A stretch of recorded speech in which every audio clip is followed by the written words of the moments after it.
Well, hello everyone. I'm Edwin, and I'm going to be introducing my research today. I'm a doctoral researcher in English literature at the University of Surrey, and my research is funded by the Arts and Humanities Research Council, and I'm very, very close to the end of my thesis, touch wood. And here is a photo of me on a research placement in California, in Joshua Tree in the desert in 2022. My tour guide made me strike that pose, so please don't blame me. And I'm going to be scattering a few photos from that trip throughout the presentation to hopefully liven it up a little bit. So the title of my thesis is Unnatural State, Anthropocene Consciousness in Contemporary Californian Fiction. Don't worry if that doesn't mean much yet. It hopefully will do by the end of the presentation. My research sits in three main areas, which are eco-criticism, so critical work on environmental matters, American studies, and contemporary fiction.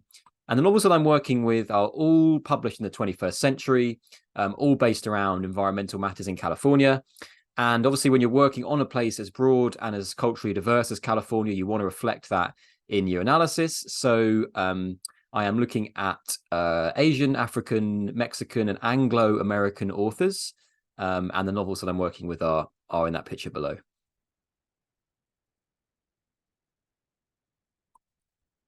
And the main contention of my thesis is that contemporary authors have used California as a device to develop, define, and propose a mode of human consciousness that has arisen from the Anthropocene. And again, don't worry if that doesn't mean much just yet.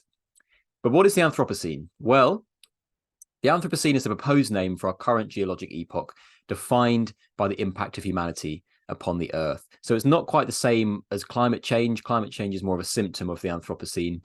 The Anthropocene is not actually official yet, but it might be later this year when scientists have their big scientists get together and decide these things. It may be official at the end of this year, but as yet it's not. So annoyingly, I keep having to write proposed epoch rather than actual, but it might be official by the end of this year. And the two questions that arise from this that I'm interested in are, firstly, very, very broadly, what does the Anthropocene mean for humanity? And secondly, much more specifically, how can fiction illuminate the psychological impacts of this proposed epoch? So a lot of the physical impacts are fairly evident by now, but what are the psychological impacts and how can fiction represent them? So why fiction, you may be wondering?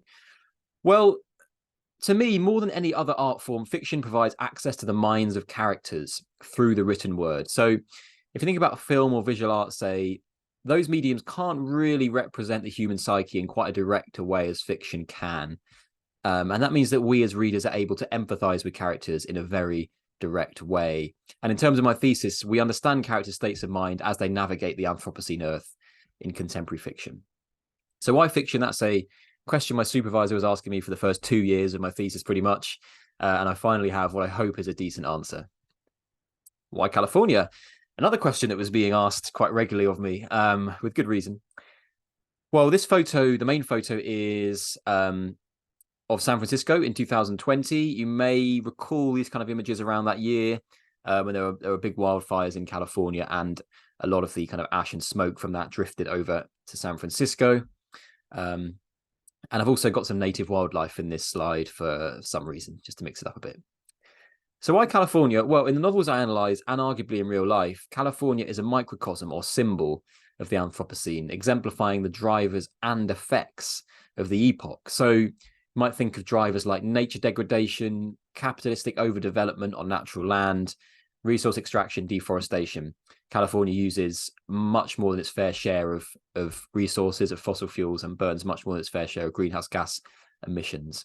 And there are effects that we've seen, like extreme fire seasons, prolonged drought, and toxic pollution in cities like San Francisco and LA. Speaking of which, Los Angeles. So when I'm kind of talking about California's environmental record, I'm kind of largely talking about Los Angeles, which is, of course, this huge kind of sprawling mega city.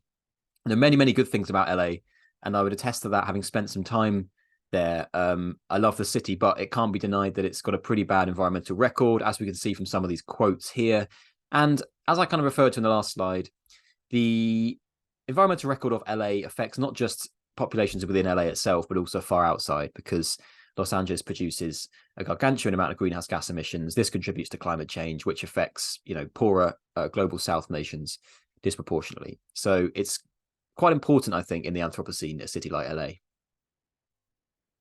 So hopefully bringing together these various strands now, I'm starting with setting, obviously, with California in the Anthropocene. That's the kind of main criteria for the novels I'm working with.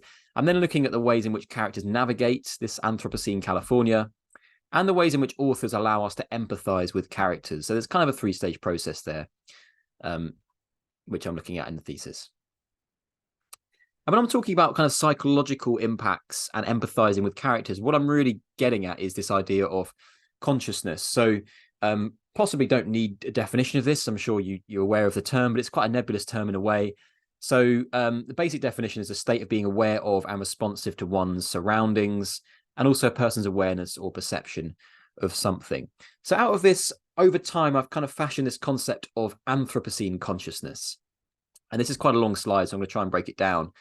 So this term describes, to me, a modern mode of human awareness and perception about ourselves and the world around us that arises from the Anthropocene.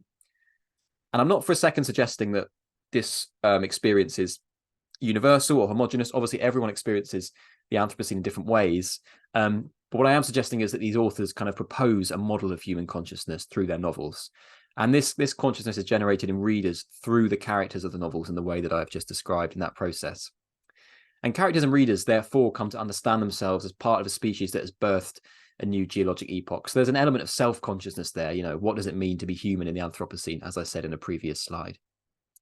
And there were quite a few symptoms that I diagnosed through the novels in the different chapters of the thesis underneath the umbrella of Anthropocene consciousness. But I think I have rambled enough and I probably don't have time to go into those. So yeah, thank you very much for listening. And hopefully the thesis will be published soon and you can read more if you are so inclined.